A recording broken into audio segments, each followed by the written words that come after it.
Што се случува во односот во моментов меѓу Македонија и нашиот источен сосед? Значи, од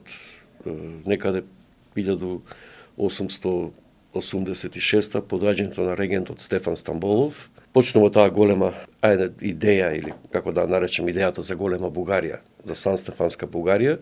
која што во времето од формирањето на бугарското кнежество од 1879 до 1886 за времето на кнез Батенберг и за оние апостолите на бугарската револуција Васил Левски, Христо Ботев, никош не било спомнувано дека Македонија е бугарска земја, меѓутоа потоа со текот на времето, градењето на тие три лоста, доаѓањето на кобуршките кнезови, прво Фердинанд, нели потоа Борис, во најново време Симеон II, па Сан-Стефанскиот сон од 3 март до тамо до јуни некаде до Бернскиот конгрес и трето бугарската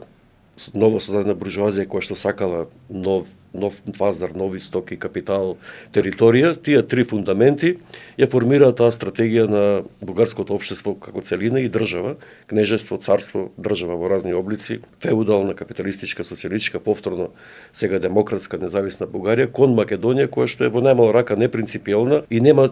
никаква содржинска димензија освен возобновување некои стереотипи од времето кога настанувале државите на Балканот кон крајот на 19 век.